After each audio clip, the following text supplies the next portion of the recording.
Assalamu alaikum. In this lecture, we will study the remaining biochemical reactions of amino acids plus deamination especially, and after deamination, when ammonia is set free, how that ammonia, which is very toxic, is being transported to the liver to be converted into urea, which is far less toxic form of ammonia. So here is the oxidative deamination of amino acids. Deamination means removal of amino group from the amino acids. The enzyme is glutamate dehydrogenase. So oxidative deamination by glutamate dehydrogenase results in the liberation of amino group as free ammonia. You can see the deamination of amino acids. You know, there are 3 amino acids which participate in oxidative deamination, which are lysine, threonine, and glutamate. Remember these 3 amino acids. So by the activity of glutamate dehydrogenase, amino acids, after the process of deamination, they are converted into alpha keto acids with the release of free ammonia. This ammonia is very toxic to the body, and that ultimately is transported by sophisticated mechanisms to the liver, where it is incorporated into the urea formation by urea cycle. So by oxidative deamination, we are getting alpha keto acid, the alpha keto acids, which are having the central role in the energy metabolism, and free ammonia, which is transported to be converted into urea in the liver.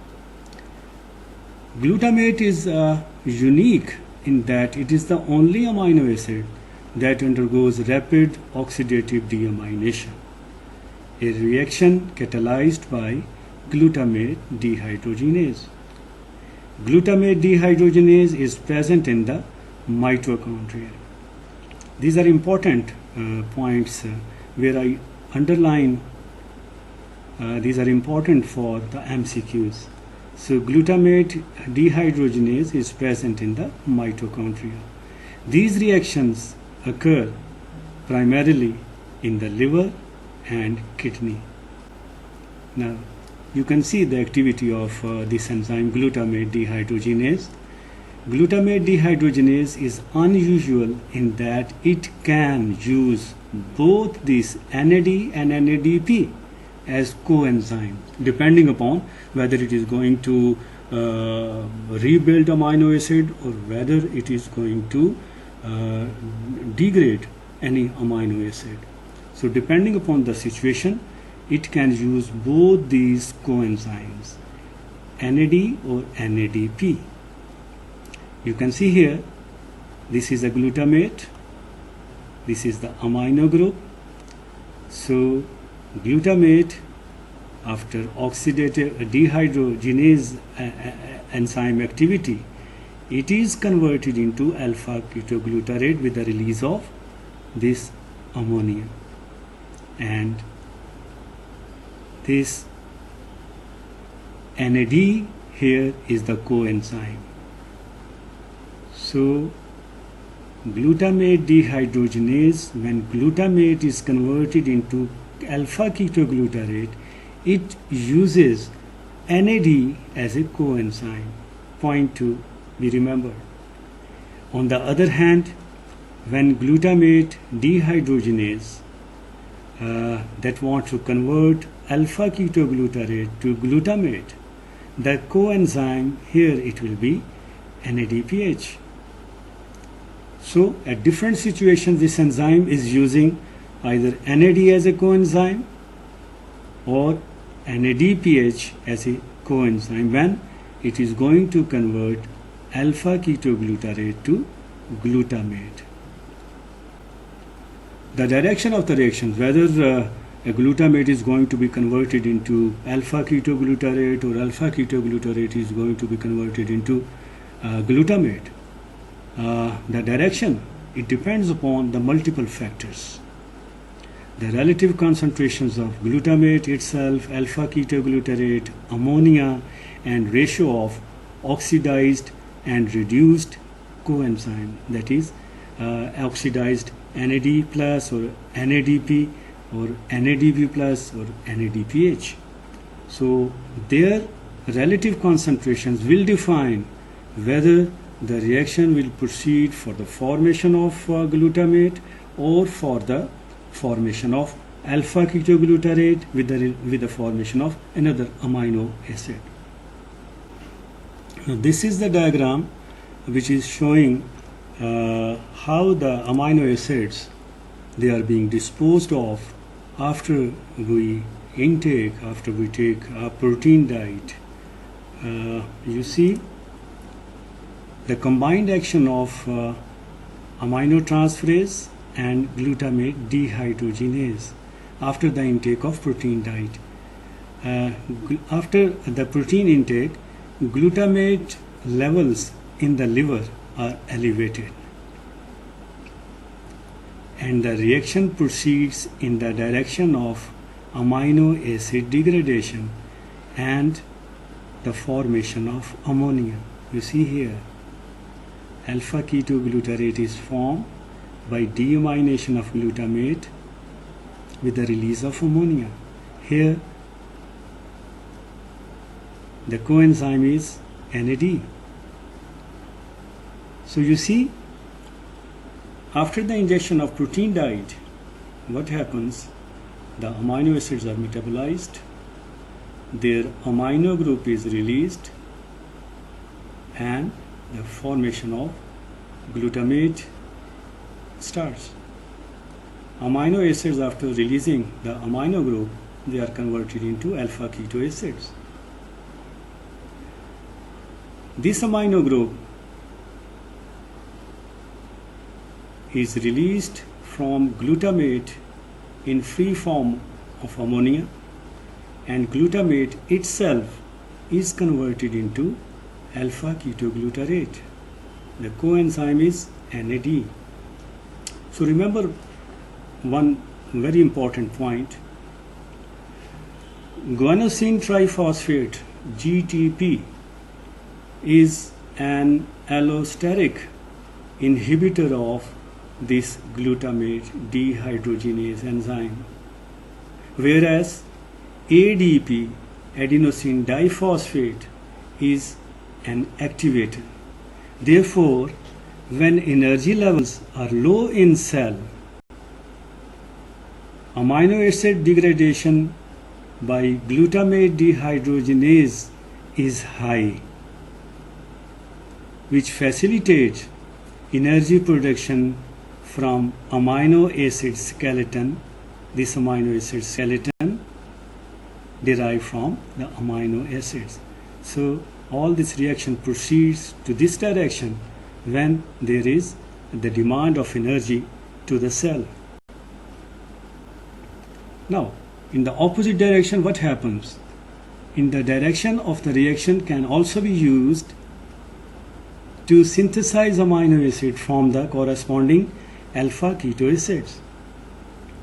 Synthesis of amino acids. So all the directions of the arrows which were present in the previous slide will be reversed.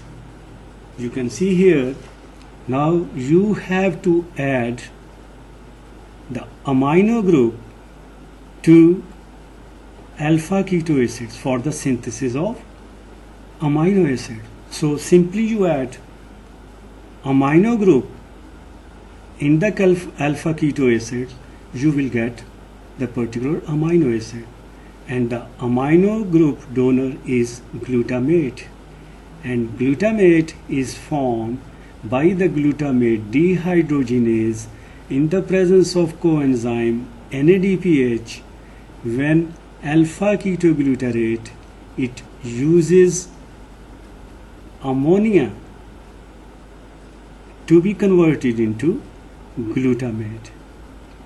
So ammonia is entering to convert alpha ketoglutarate to glutamate, and then in the second step this reaction is under the supervision of glutamate dehydrogenase using the coenzyme NADPH, and in the second step by aminotransferases this amino group of glutamate is being transferred to alpha skeleton, and that alpha keto acid are converted into amino acids, and glutamate itself that is converted into alpha ketoglutarate.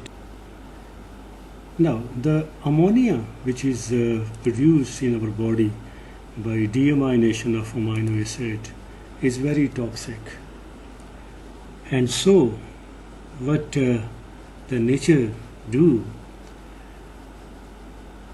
it is being wrapped up with different compounds to be transported to the liver, because even a very slight increased concentration of ammonia in blood may lead to unconsciousness, because it directly affects the brain. It can reduce, it can block the TCA cycle, which is the main energy reservoir for any cell. So remember two names of the compounds. One is glutamate and another one is pyruvate.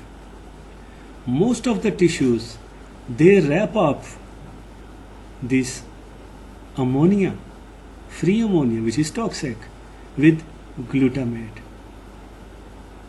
Most of the tissues, they wrap up ammonia with glutamate to form glutamine. So glutamine is amide of glutamate. Glutamine. Now what happens? Glutamine is now non-toxic.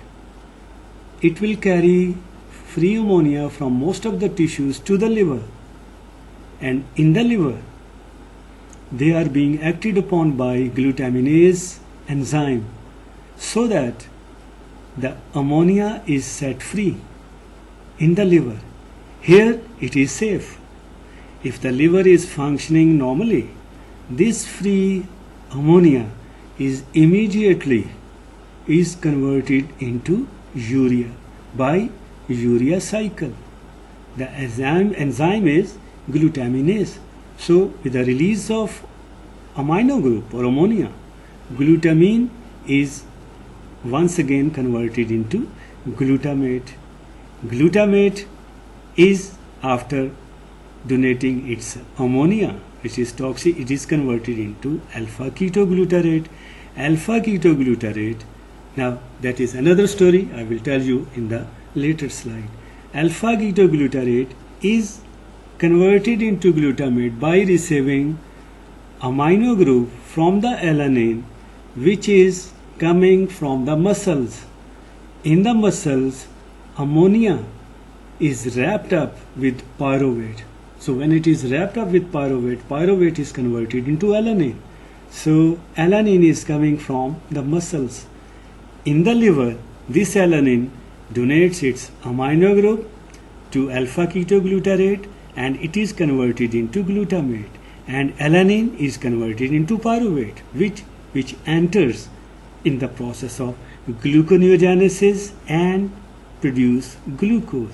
This glucose then enters into the circulation, and this glucose is used by the muscles.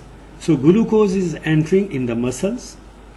They are converting, they are oxidizing the glucose into pyruvate. Pyruvate is attached with the ammonia which is produced in the muscle by the catabolism of amino acids when they have to be used for energy.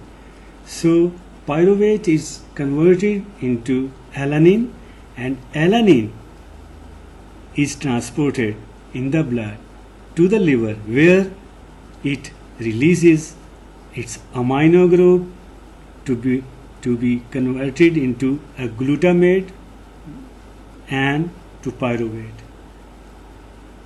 and the process is completed. this cycle, because glucose is entering the muscles are transferring ammonia in the form of alanine in the liver, it is shut down into glutamate and pyruvate once again forms the glucose. So this is called glucose alanine cycle. Now this slide is showing the role of glutamate and glutamine in transferring of the free ammonia from most of the tissues to the liver. Ammonia nitrogen can be transported as glutamine, which is the amide of which amino acid? Glutamic acid. This is the first line of defense in brain cells. Glutamine synthetase, as the name is showing, it is the ATP dependent enzyme. This enzyme catalyzes the synthesis of glutamine from glutamate and ammonia in an ATP dependent reaction. The nitrogen of glutamine can be converted to urea by the action of a glutaminase which is present in the liver. Hydrolytic release of the amide nitrogen of glutamine as ammonia, that is catalyzed by the enzyme glutaminase, favors glutamate formation. So from most of the tissues, toxic ammonia is wrapped up with glutamate, which is converted into glutamine. Glutamine then enters in the liver, and once again by the activity of glutaminase enzyme, glutamate is set free and free ammonia is transported to the urea cycle. Now this is the second transport mechanism for the transportation of ammonia. The first one was the ammonia being transported in the form of glutamine from most of the body tissues. Here in case of muscles, the free ammonia is transported to the liver in the form of alanine, and alanine is formed by adding this free ammonia to pyruvate. So this mechanism is used primarily by muscles, involves transamination of pyruvate, the end product of aerobic glycolysis, to form alanine. You can see here glucose, which the muscles use. Ultimately the oxidation of glucose leads to the formation of pyruvate. Pyruvate is there. Now what happens by the metabolism of amino acids? When muscles need energy, the skeleton of amino acids is being used with the release of this ammonia. This ammonia is captured by alpha ketoglutarate, which is converted into glutamate. Now this glutamate delivers this amino group to pyruvate, and pyruvate is converted into alanine. Now alanine is the form which transports this toxic ammonia to the liver. So this cycle, right from the glucose, which is converted into pyruvate, that is converted into alanine, and alanine moves towards the liver, where the opposite reaction takes place by the activity of aminotransferase. The amino group of alanine is released free, and again pyruvate is formed in the liver. Pyruvate then enters the gluconeogenesis, and free ammonia in the liver is transferred to the urea cycle. So this is the second transport mechanism in the form of alanine, which takes place in the muscles. Now third amino acids metabolism is related to the deamidation. Amino acid containing an additional amino group is called amide. For example, glutamine is amide of glutamate, asparagine is amide of aspartate. These amides can be hydrolyzed by the enzymes asparaginase and glutaminase. They are ultimately converted into their amino acid form, aspartate and glutamate, aspartic acid and glutamic acid, with the release of free ammonia. This is deamidation. Transpeptidation. Transpeptidation is another term in the amino acid metabolism which is used when the amino acid as a whole enters in the reaction to form a new product. For example, you see glutamic acid, it combines with cysteine and ultimately combines with glycine. We get glutathione, which is antioxidant. So transfer and addition of amino acid itself, the process is called transpeptidation. The synthesis of glutathione from glutamic acid and cysteine, sulfur containing amino acid, and glycine, which is non-essential amino acid, shortest amino acid, non-essential. The first step, glutamic acid combines with cysteine, ATP is used, and we get glutamyl cysteine. This glutamyl cysteine in the second step combines with the glycine.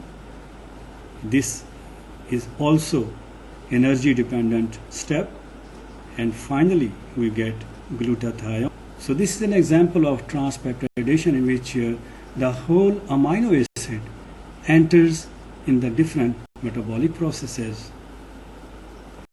Then it is transmethylation. It means transfer of the methyl group into the different amino acids in their metabolisms.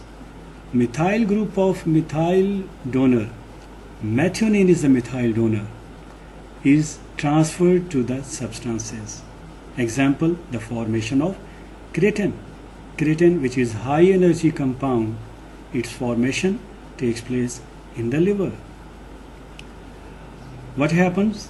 Arginine and glycine, they combine in the kidney to form guanidoacetic acid. Now in the guanidoacetic acid, methyl group is being added, and this methyl group comes from methionine. Methionine only donates its methyl group when it is in its active form, and active form of methionine is that form which combines with ATP. So methionine is first converted in its activated form as S-adenosyl methionine. It's also abbreviated as SAM, S-A-M, by the help of ATP. This S-adenosyl methionine, SAM, then donates its methyl group. The methyl group which is being donated, it is called labile methyl group. Now this methyl group, when donated to guanidoacetic acid, it is converted into creatine, and this reaction takes place in the liver. This is an example of transmethylation. Decarboxylation. Decarboxylation means removal of carbon dioxide. If you remove any carboxylic group in the form of CO2, the remaining structure will become amine. The removal of CO2 from amino acid, converting them into their corresponding amines, some of which are of great clinical importance. For example, DOPA, dihydroxyphenylalanine. It is when you remove CO2, carboxylic group is removed in the form of CO2, the remaining structure we call, it will become amine. So DOPA will be converted into dopamine. Similarly, histidine, you remove its carboxylic group in the form of CO2, the remaining structure will be histamine. So it is amine of histidine. And the enzyme will be, in this case, when DOPA is converted into dopamine, the enzyme is DOPA decarboxylase. D means removal. removal of the carboxylic group in the form of CO2. Similarly, histidine decarboxylase, what it does, it removes the carboxylic group from the histidine in the form of CO2, and what we get is histamine. Now this is the interconversions of the different amino acids. Methionine, its metabolism, it synthesizes cysteine. Two cysteine amino acids, they combine by disulfide bridges to form cysteine. Cysteine, in its metabolism, it delivers alanine. Glycine can be converted into serine. Phenylalanine, which is the essential amino acid, it is converted into tyrosine. Tyrosine, in its metabolism, is converted into DOPA. Thank you very much for today's lecture.